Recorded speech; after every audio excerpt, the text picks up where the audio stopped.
مرحبا أهلا النوادي. السلام عليكم ورحمة الله وبركاته. قال المصنف رحمه الله ورضي الله تعالى عنه وأرضاه ونفعنا به وبعلومه وأمدنا بأسراره وأعادنا من بركاته في الدارين. رضي الله عنكم. فصل: الاختيار أن يأتي بتشهد من الثلاثة الأولى بكماله من الثلاثة الأول بكماله، فلو حذف بعضه فهل يجزيه؟ فيه تفصيل. Alhamdulillah, puji syukur kehadirat Allah, salawat salam tercurahkan kepada junjungan mulia Nabi tercinta Nabi Yuna Muhammad sallallahu alaihi wa alihi wa barak wasallam beserta segenap keluarga beliau, sahabatnya dan umatnya.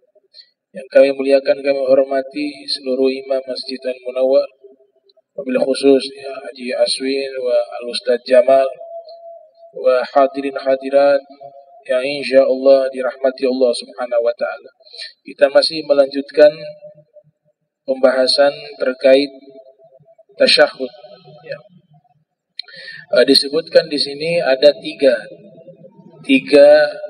sigot daripada tasyahud yang sudah dijelaskan di pertemuan yang sebelumnya. Sekarang apakah bisa kita menghilangkan sebagian dari lafaz yang ada di dalam tasyahud tersebut? Maka di sini Al-Imam Nawawi menyebutkan rinciannya. Yang pertama, beliau mengatakan fa'lam anna lafza al-mubarakat was-salawat wat-thayyibat waz-zakiyat sunnatun. Lafaz al-mubarakat was-salawat wat-thayyibat waz-zakiyat itu hukumnya sunnah, bukan daripada laisa bisyartin fit tasyahudi, bukan bagian dari syarat di dalam tasyahud. Falau hadzafaha kullaha wa qasara ala qawlihi at-tahiyyatu lillah assalamu alayka ayyuhan nabi ila akhir, seandainya dia hanya meringkas bacaan tahiyatnya itu hanya sebatas at-tahiyyatu lillah assalamu alayka ayyuhan nabi wa rahmatullahi wa barakatuh sampai akhir, maka dinyatakan sah. Wa hadza la khilaf fihi indana. Persoalan ini tidak ada perbedaan pendapat di kalangan para ulama madhab Syafi'i. Wa amma baqil alfat min qawlihi assalamu alayka ayyuhan nabi. Adapun lafaz assalamu alayka ayyuhan nabi ila akhirih sampai di akhirnya itu fawajib, maka hukumnya wajib, harus dibaca. La yajuz hadfu syai'in minhu, tidak boleh menghilangkan sedikit pun dari bacaan itu, kecuali lafaz rahmatullahi wa barakatuh.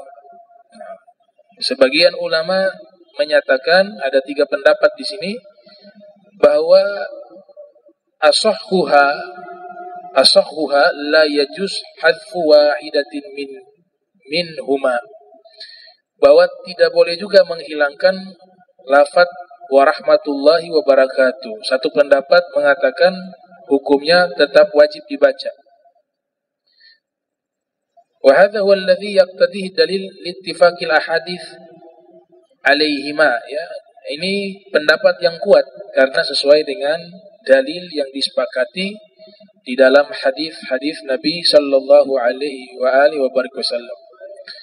Wa tsani yajuz hadfuhuma. Pendapat kedua mengatakan bisa kita menghilangkan lafaz wa rahmatullahi wa barakatuh, itu tetap dinyatakan sah. Wa tsalitsu, pendapat ketiga, yajuzu hadfu wa barakatuhu duna rahmatullah. Pendapat ketiga menyatakan yang bisa dihapus lafaz wa barakatuhu, tapi rahmatullah itu tetap wajib dilafadzkan. Ya, jadi ada 3 pendapat terkait sigot tersebut. Wa qala Abu Abbas, dari Abu Abbas menyatakan yajuz an yaktasira ala qaulihi at-tahiyyatu lillah salamun alayka ayyuhan nabi salamun ala ibadillahi sholihin asyhadu an la ilaha illallah wa anna muhammadar rasulullah. Ini menurut Abu Abbas Ibn Suraj. Ia mengatakan bahkan paling ringkasnya bacaan tahiyat itu adalah at-tahiyyatu lillah salamun alayka ayyuhan nabi salamun ala ibadillahi sholihin asyhadu an la ilaha illallah wa anna muhammadar rasulullah. Kata beliau itu juga sudah sah. Ya. Wa amma lafdus salam fa aktsaru riwayat assalamu alayka ayyuhan nabi wa kadza assalamu alayna bil alif wal lam fihima. Lafaz salam itu kebanyakan riwayat harus menggunakan alif lam. Jadi bukan salamun alaika tapi as. Ya, ini riwayat yang paling banyak disebutkan menggunakan alif lam. Begitu juga menjawab dan mengucapkan salam itu pakai alif lam. Assalamualaikum warahmatullahi wabarakatuh. Dijawabnya waalaikumsalam. Ya. Itu yang paling ashah. Jangan kita jawab waalaikumsalam. Salamnya harus ditambahkan alif lam. Waalaikumsalam. Ya, waalaikumsalam. Imam Nawawi mengatakan lafaz salam itulah yang paling kuat dan paling banyak riwayat menyebutkan dengan tambahan alif dan lam. Wa fi ba'di riwayat salamun bihadzfihima fihima. Sebagian riwayat mengatakan ya tidak masalah tanpa alif lam. Gitu. Ya, tidak masalah. Akan tetapi dinyatakan bahwa al-ashah bi ziyadati al-alif wal lam. Tapi yang paling sahih itu adalah salamnya itu harus ada tambahan alif lam, ya. Jadi assalamualaikum warahmatullahi wabarakatuh. Waalaikumsalam. Itu kalau di luar salat. Kalau di tahiyat juga kita tambahkan pakai alif lam. Ya. Alif lam ini dalam ilmu nahwu maknanya bisa ma'rifah, al-istiqraq, lil jinsi, macam-macam jenisnya itu. Dalam kajian ilmu nahwu, ya. Kalau dalam ilmu tajwid alif lam ada 2, ada al-qamariyah, ada asy-syamsiyah. Ya. Al-qamariyah itu alif lamnya terbaca sebagaimana lafaz qamar, al-qamar. Ya. Kalau alif lam syamsiyah artinya matahari di situ, itu lamnya tidak terbaca. Bukannya seperti lafaz matahari asy-syamsu, bukan al-syamsu. Ya, maka dinamakan dia qamariyah dan syamsiyah karena sesuai dengan pelafatannya. Itu di ilmu tajwid ada huruf-hurufnya itu. Ya. Syamsiyah ada hurufnya, yang qamariyah juga ada hurufnya. Nah, itu di dalam ilmu tajwid. Di dalam ilmu nahwu alif lam berfungsi sebagai ma'rifah, ya, menentukan satu lafaz yang tadinya umum menjadi khusus. Tuh. Kalau tanpa alif lam bermakna tidak khusus. Misalnya saya mengatakan, ya, azhabu ila baitin. Saya pergi ke suatu rumah. Tanpa alif lam artinya suatu rumah. Suatu rumah ini banyak. Tapi kalau saya tambahkan alif lam, azhabu ilal baiti, rumah itu sudah diketahui. Saya pergi ke rumah tersebut. Atau rumah yang sudah diketahui. Nah, itu fungsi alif lam di dalam ilmu nahwu. Ada juga maknanya istighraq. Segala itu. Di surat Fatihah. Alhamdulillahi Rabbil Alamin. Itu bukan makna ma'rifah, ya. Tapi yang dimaksud liistigraq, artinya apa? Segala puji bagi Allah. Itu terjemahan yang sudah tepat. Ya. Alif lamnya itu artinya segala. Ada lil jinsi. Alif lamnya menunjukkan jenis. Wa ma khalaqtul jinna wal insa illa liya'budun. Tidaklah aku ciptakan jin dan manusia terkecuali beribadah kepadaku. Di situ lafaz jin pakai alif lam. Lafaz al-ins juga, al-ins, manusia juga menggunakan alif lam. Itu menerangkan lil jinsi, jenis. Dan masih banyak jenis-jenis alif lam yang diterangkan oleh para pakar ilmu bahasa Arab. Baik. Nah, di sini Imam Nawawi berikan kesimpulan, qala ba'du ashabina kilahuma jaiz. Ya, di dalam perkara tasyahud tadi, lafaz salam yang menggunakan alif lam, assalamu, atau tanpa alif lam, salamun, dikatakan hukum keduanya boleh. Tapi kalau ditanya mana lebih afdol? Nah, ini perkara beda lagi.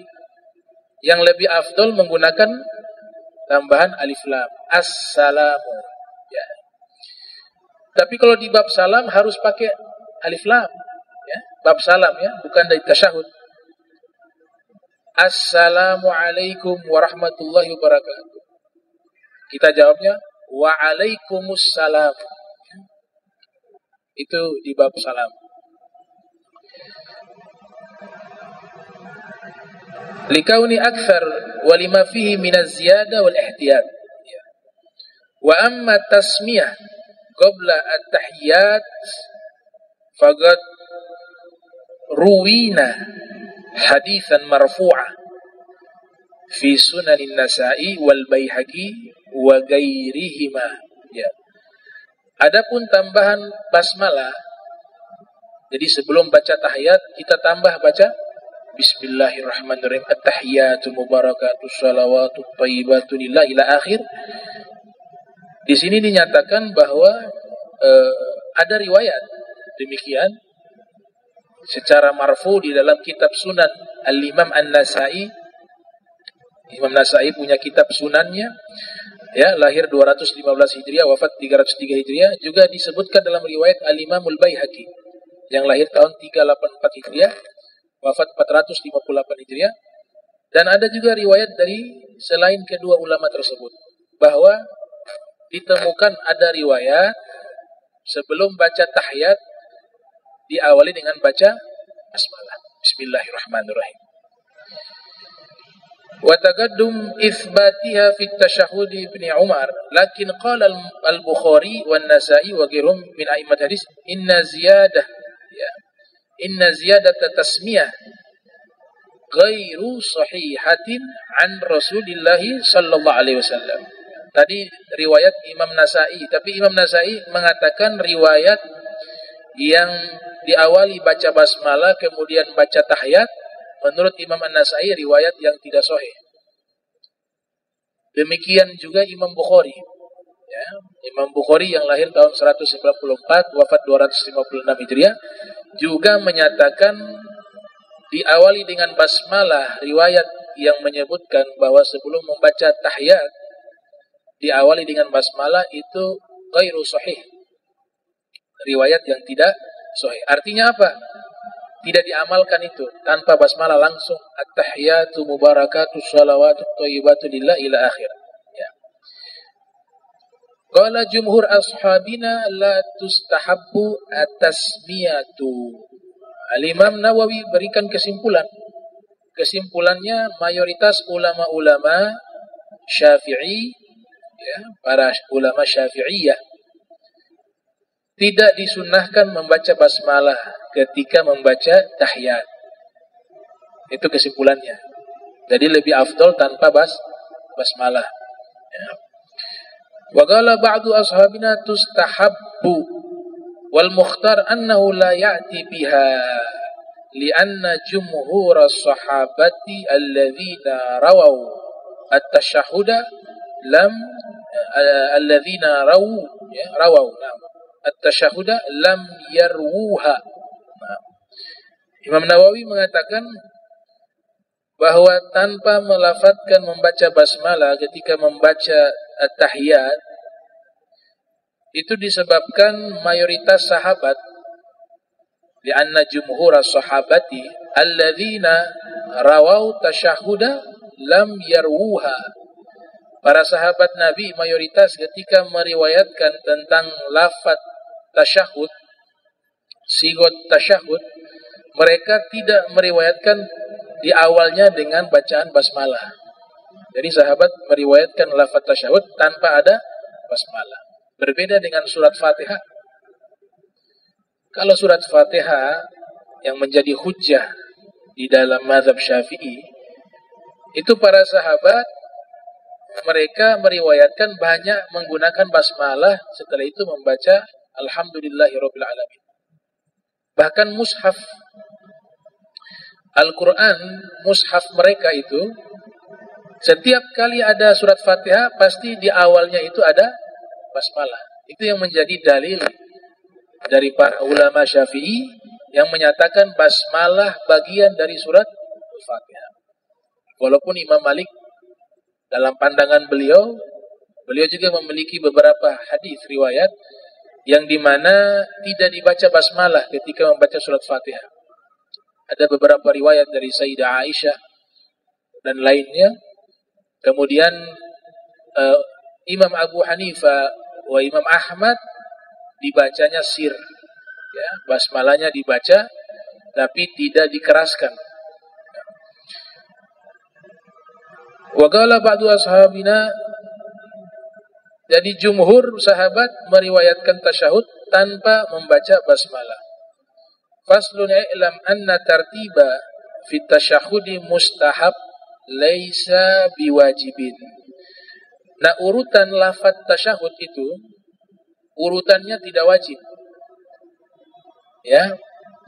Tidak wajib, tapi dia sunnah. Sunnah baca dengan berurutan. Lagian susah juga kalau tidak berurutan. Kita sudah biasa baca at-tahiyatu mubarakatuh salawatut thayyibatu lillah assalamu alayka ayyuhan nabiyyu wa rahmatullahi wa barakatuh. Ya, tiba-tiba kita rubah, kita sendiri bingung. Tapi kalau tanya hukum, ini lagi bicara hukum. Kita bertanya tentang hukumnya bahwa at-tahiyat itu, bacaan tahiyat tidak diwajibkan, ya. Artinya tidak mengapa kita membaca sekalipun tidak berurutan. Beda dengan surat Fatihah. Surat Fatihah harus wajib berurutan. Ayat Al-Quran, para ahli qiraah itu, mereka sangat, ibaratnya sangat marah. Ya, sangat marah lah bahasanya. Para ulama ahli Al-Quran, ya. Jangankan membolak-balikan ayat. Membaca surat dalam Al-Quran, kalau loncat-loncat, mereka marah. Harus urutan surat. Makanya para qori itu mereka diharuskan untuk membaca Al-Quran secara tartib. Disebut tartib mushafi. Misalnya Al-Baqarah dibaca. Setelah Al-Baqarah apa? Ali Imran. Gak boleh Al-Baqarah langsung surat Al-Jum'ah. Itu saking ketatnya para ulama ahli qiraah, jadi dianjurkan membaca tartib mushafi. Urutan tartib mushaf. Kenapa demikian? Karena urutan surat di dalam Al-Quran itu wahyu. Tauqifiyah. Ya. Nama surat itu wahyu. Surat Al-Baqarah, Ali Imran, Al-Maidah, Suratul Fatihah, Surat An-Nas, ya, jadi bukan karangan ulama, bukan. Itu murni wahyu. Ayat di dalam Al-Quran juga wahyu. Urutan surat di dalam Al-Quran juga wahyu. Disebut tauqifiyah. Kalau Makkiyah Madaniyah yang ada di Al-Quran, nah itu bukan wahyu, itu ijtihad sahabat. Ya. Apalagi simbol-simbol di dalam Al-Quran ada huruf shad kecil, lam kecil, qaf kecil, al-waqfu aula, al-waslu aula, adamul waqfi. Itu bukan wahyu, itu ijtihad ulama. Tapi ketika berbicara urutan surat, ayat, nama surat, isi Al-Quran, itu semua wahyu dari Allah Subhanahu wa ta'ala. Ya. Kemudian dikatakan di sini tartib memang tidak wajib tapi sunnah. Kalau seandainya ada seseorang mendahulukan bacaannya, dia bacanya kebalik misalnya, maka hukumnya boleh dalam mazhab yang sahih yang dipilih. Sebagaimana qalahu al-jumhur, pernyataan mayoritas ulama. Wa nassa alaihi asy-Syafi'i rahimahullah fil dan ini dinaskan oleh Imam Syafi'i di dalam kitab Al-Um. Ini kitab Al-Um, kita tidak dianjurkan mengajar menggunakan kitab Al-Um. Sekalipun itu nisbatnya kepada Imam Syafi'i. Kenapa demikian? Karena kitab Al-Um ini kitab yang masih direvisi kembali oleh ulama setelahnya. Tidak bisa dijadikan rujukan dalam mazhab Syafi'i kitab Al-Um. Tapi untuk dibaca silakan secara pribadi. Tapi mengajarkan kepada umat akan memunculkan kontradiksi dengan pendapat ulama-ulama mutaakhirin. Imam Syafi'i membuka ruang, sudah mengumpulkan semua ijtihadnya dalam kitab Al-Um, tapi pintu ijtihadnya, penyempurnaan tetap dibuka. Dan itu berlangsung ratusan tahun, seleksi demi seleksi, koreksi demi koreksi, tarjih demi tarjih, sampai ke puncaknya Imam Nawawi, Imam Rafi'i, Ibn Hajar Haytami, Imam Romli, dan imam-imam mutaakhirin lainnya. Nah, kitab mereka itulah yang jadikan pegangan, rujukan. Karena mereka tahu di dalam kitab Al-Um itu ada pendapat yang kita sebut pendapat lama, pendapat baru. Kadang-kadang pendapat baru lebih kuat dari pendapat lama. Pendapat lamanya Gaul Qadim, pendapat baru Gaul Jadid. Gaul Qadimnya Imam Syafi'i di Irak, Gaul Jadidnya Imam Syafi'i di Mesir. Mereka tahu nih, oh yang dalilnya kuat Gaul Qadim, oh dalilnya yang lebih kuat Gaul Jadid. Kita tidak tahu dalam kitab Al-Um. Oleh sebab itu Imam Nawawi sudah menyeleksi itu. Imam Ibn Hajar Al-Haytami sudah menyeleksi itu. Imam Rafi'i, Imam Isnawi, Ibnu Qaffal, ya, Al-Qaffal Kabir, Al-Qaffal Sogir. Nah, mereka sudah menyeleksi. Jadi kalau mau merujuk kitab-kitab ulama mutakhirin, kitab Imam Nawawi, mulai yang paling kuat At-Tahqiq, ya. Kemudian apa lagi? Al-Majmu' atau At-Tankih, Minhaj, Rawdah wa Minhaj At-Talibin, Minhajut Talibin, atau kitabnya Ibn Hajar Haytami. Ya, sangat banyak, ada Tuhfah, ada kitab juga syarah dari Muqaddimah Hadramiyah, Al-Manhajul Qawim. Nah, kitab-kitab mereka itulah yang jadi rujukan. Ya, karena kitab Al-Um itu masih mentahan. Masih mentahan. Imam Syafi'i hanya mengumpulkan. Imam Syafi'i serahkan kepada penerusnya untuk menyeleksi. Gitu. Nah, sehingga tidak relevan kalau di zaman kita ini kita ngajar kitab Al-Um, akan banyak terjadi kebingungan. Di mana praktek kita di kitab-kitab lama itu diterangkan akan berbeda dengan kitab Al-Um. Tapi ada juga pendapat lama Imam Syafi'i yang digunakan sampai saat ini. Jadi tidak semua pendapat lama itu ditolak. Contohnya sholat nih. Habis sholat maghrib, pendapat lama Imam Syafi'i itu mega merah hilang, waktu maghribnya selesai. Itu pendapat lama. Pendapat baru, gaul jadid, sholat maghrib itu pendek sekali waktunya, sehingga diperkirakan orang pakai pakaian tutup aurat, jawab azan atau dia azan, wudu, sholat 5 rakaat. Setelah itu habis waktu maghrib. Berarti sangat singkat. Tapi yang digunakan sampai saat ini pendapat godim, pendapat lama. Kenapa? Menurut ulama mutakhirin, mereka sudah menyeleksi, meneliti, observasi dalil-dalil tersebut. Ternyata masalah ini waktu maghrib itu durasinya yang paling kuat pendapat lamanya Imam Syafi'i. Waktu beliau ada di Irak lebih kuat dibanding pendapat barunya yang ada di Mesir, disebut Gaulun Jadid, Al-Gaul Al-Jadid. Ya.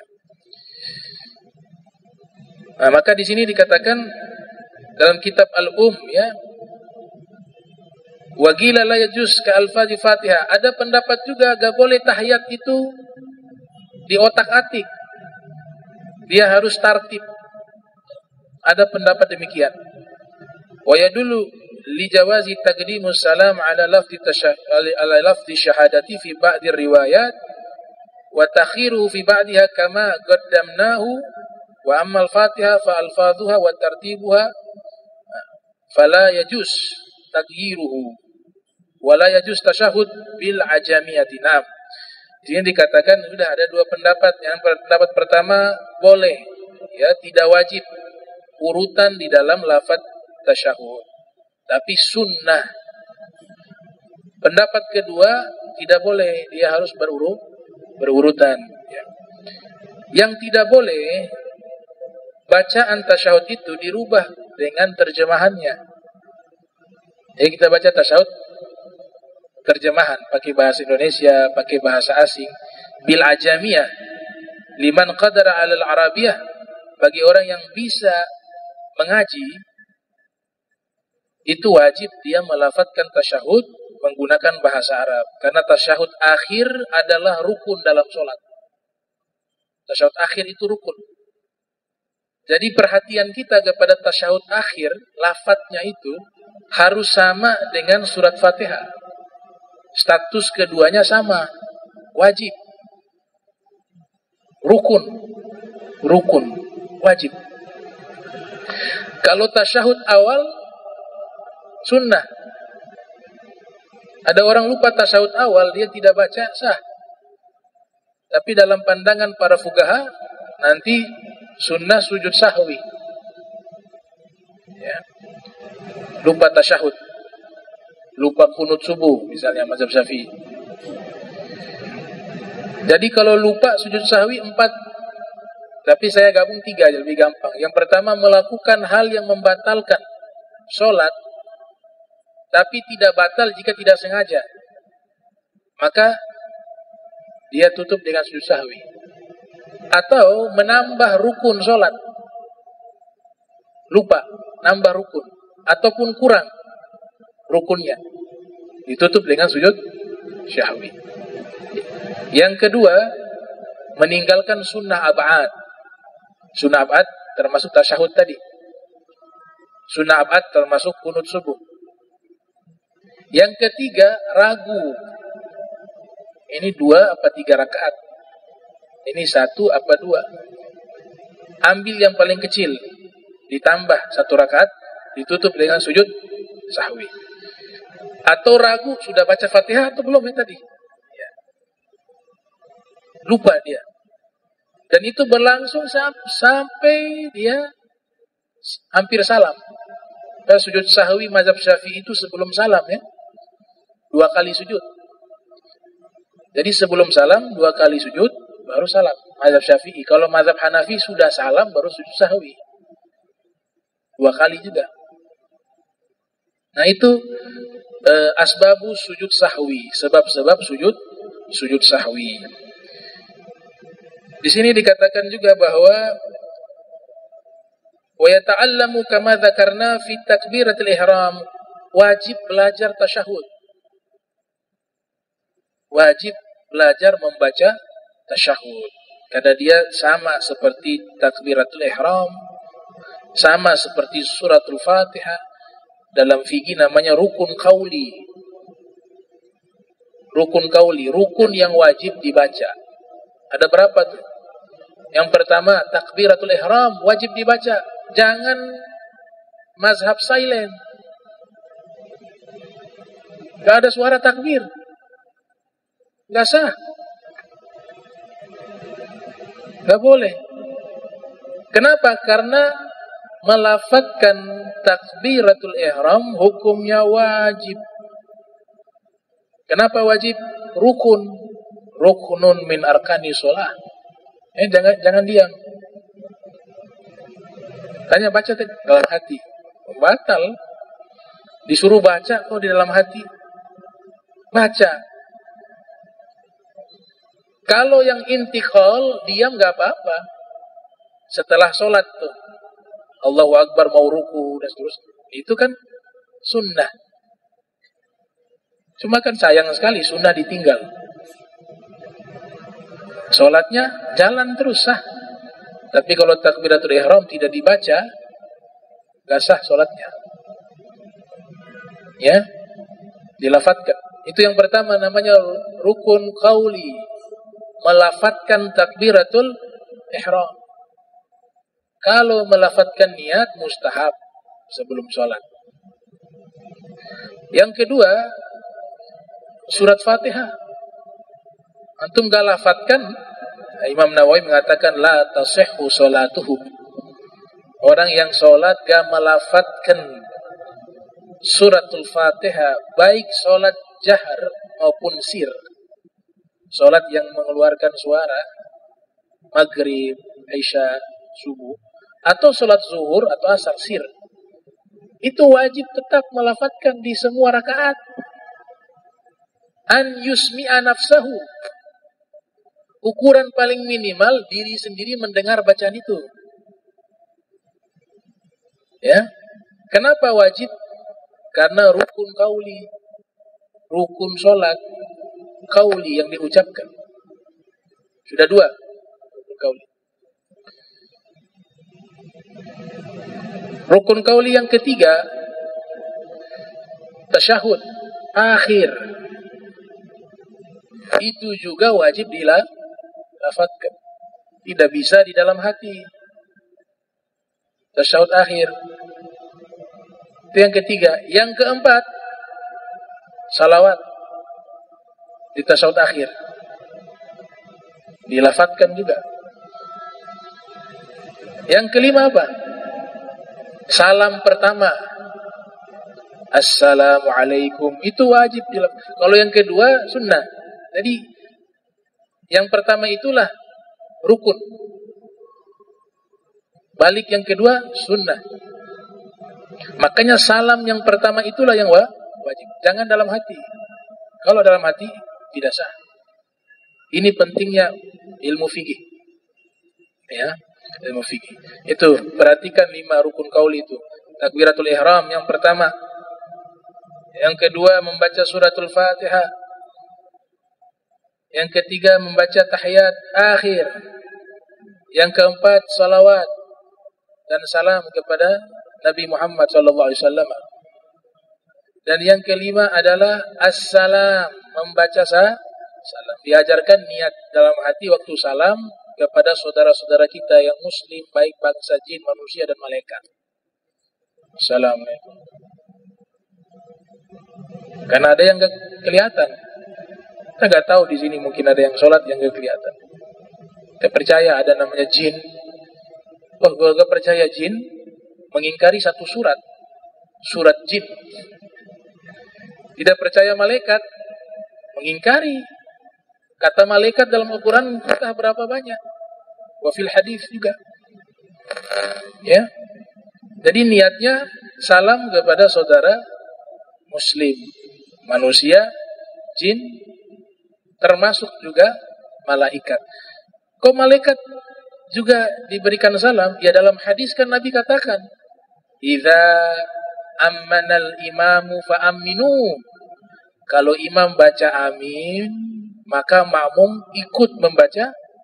Bahkan dikatakan dalam kitab Tuhfatul Muhtaj, yang masbuk pas masuk ke masjid. Di saat itu imam melafadzkan waladdallin, amin. Dia juga sunnah melafadzkan amin. Padahal dia belum ikut sholat. Ya. Karena sunnahnya itu ketika mendengar orang membaca akhir Fatihah. Nabi katakan apabila imam membaca amin, maka makmum ikut bacaan imam. Fa innahu man wafaqa ta'minuhu ta'minal malaikati. Siapa yang aminnya bersamaan dengan aminnya malaikat, maka dosanya diampuni oleh Allah Subhanahu wa taala. Dosa yang lampau atau fi riwayat tambahan yang akan datang juga. Minas shaghair, dari dosa-dosa kecil.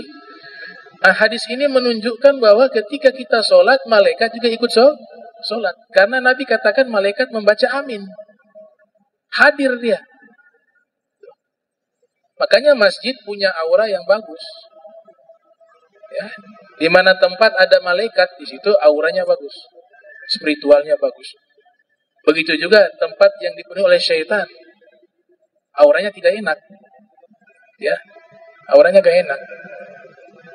Coba lihat kita nikmati di masjid. Suasana masjid yang kita nikmati ini suasananya berbeda. Jika kita pergi di tempat yang di situ tidak ada aktivitas ibadah. Ya kan? Itu menunjukkan apa? Masjid terasa begitu nikmat secara spiritual karena malaikat hadir di dalam. Rahmat Allah turun di dalam. Orang membaca Al-Quran dan seterusnya. Ada satu hadis, ini saya dapat video, ada yang kirim. Jadi memahami agama, otak yang digunakan. Ya. Dia katakan, Nabi katakan dalam hadis, la tadkhulul malaikah fi baitin. Malaikat tidak akan masuk di dalam rumah. Yang ada, beberapa riwayat ada kalbun, ya, surah, timsal, ya. Ada, saya gabung beberapa riwayat. Di dalamnya ada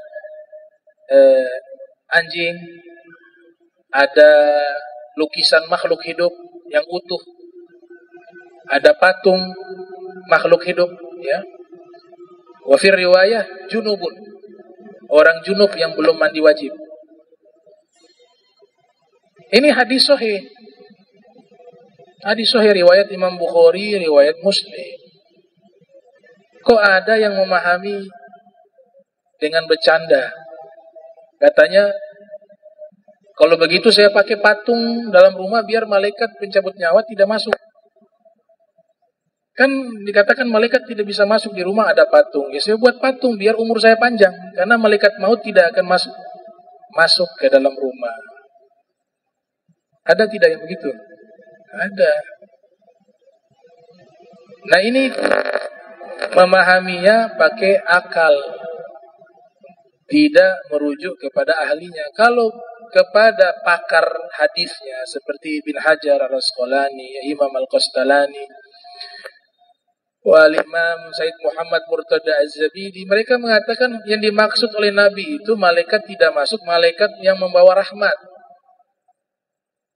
Jadi rumah yang penuh dengan patung makhluk hidup, lukisan makhluk hidup, itu malaikat yang membawa rahmat tidak masuk.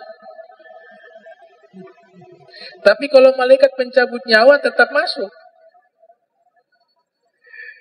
Karena ulama memahami yang dimaksud di situ malaikat pembawa rahmat. Selesai masalah.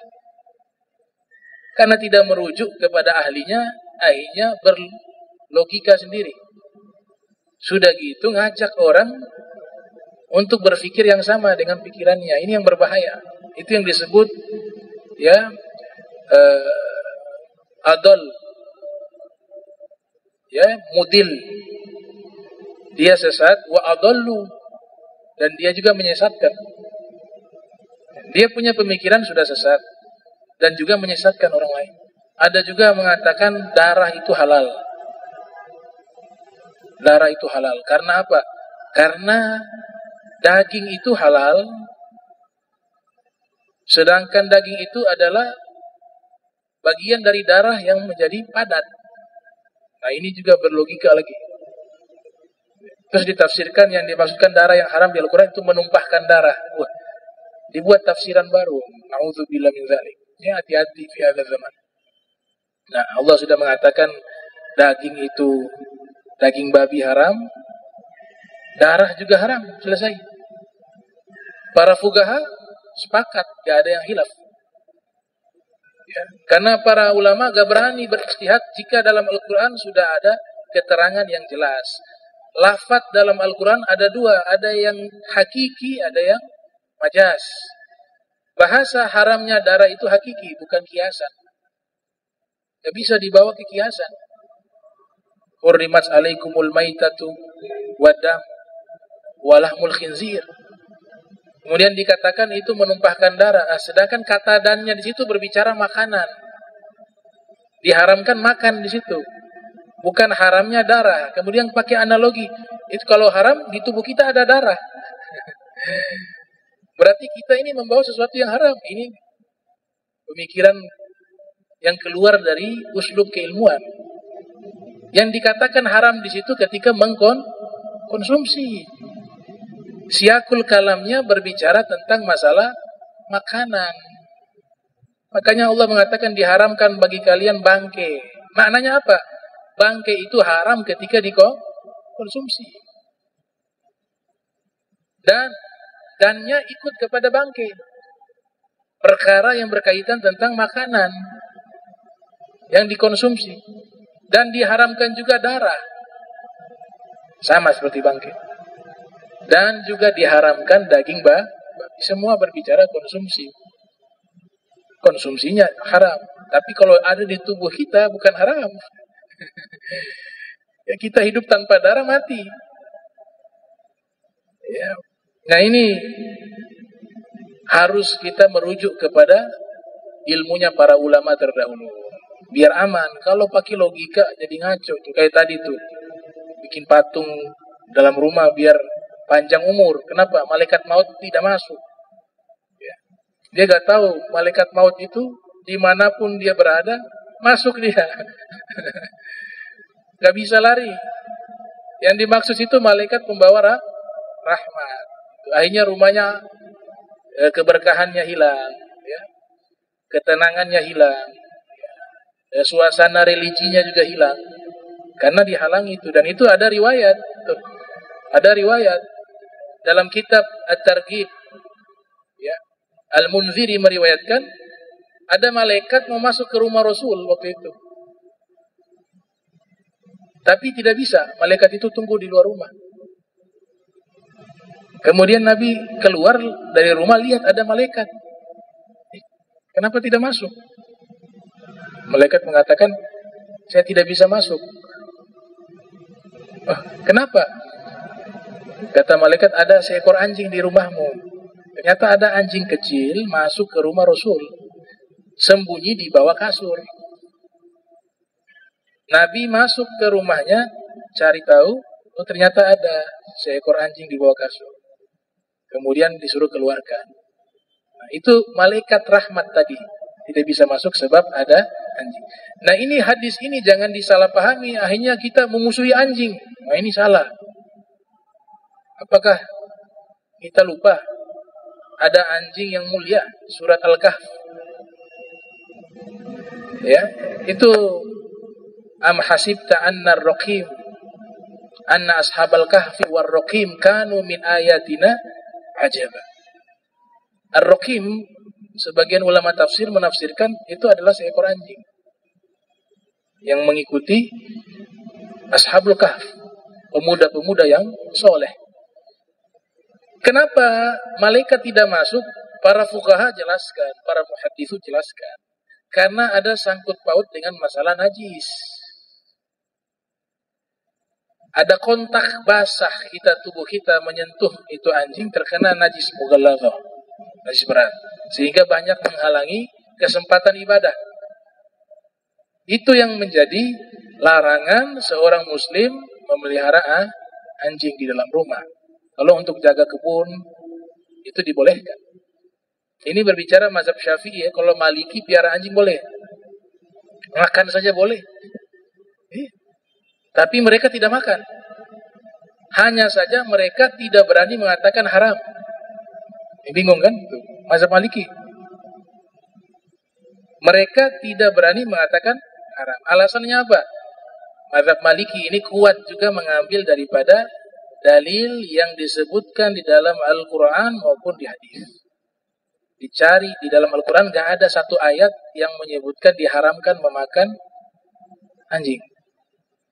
Di hadis juga tidak ada. Tapi mereka kalau ditanya, berarti anjing halal. Makan, ada kambing, ada sapi, masih banyak. Jadi mereka bukan berarti memerintahkan kita boleh makan. Sekalipun mereka tidak mengharamkan. Yang mereka nyatakan bahwa anjing itu tidak haram karena tidak ada dalil yang sharih menurut mereka. Tapi Imam Syafi'i punya dalil juga. Itu. Al-ihtiyat ya. Ini akhir zaman ya, akhir zaman. Ini sekedar masukan. Karena ada wasiat juga dari ulama yang beberapa hari wafat ya. Itu dikatakan di akhir zaman itu kita kalau memilih pendapat hukum, pilihlah yang paling hati-hati. Jangan pilih yang gampang-gampang. Gitu. Masuk ke dalam satu sifat yang mulia. Namanya waro. Waro itu apa? Hati-hati dalam hukum. Innal halala bayyinun wa innal harama bayyinun wa bainahuma umurun mushtabihat. Sesungguhnya halal jelas, haram jelas. Di antara keduanya ada perkara-perkara yang syubhat. Kata Nabi, tinggalkan itu lebih bagus. Mulia. Irdihi, ya, kehormatannya, agamanya terjaga. Ya, insyaallah kita lanjutkan lagi di pertemuan berikut, masih membahas tentang tasyahud. Mudah-mudahan Allah Ta'ala berikan kita istiqamah, sehat wal afiyah, amin ya rabbal alamin. Allahumma jam'ana hadha jam'a marhuma wa tafarrakan bari tafarrukan ma'asuma wa la taj'al minna wa la minna syakila mahruma. Subhanaka bihamdika asyhadu an astaghfiruka wa atubu ilaihi wa sallallahu alaihi Muhammadin wa ala alihi wa sahbihi wa barik wasallam. Wa lafu minkum wassalamu alaikum warahmatullahi wabarakatuh.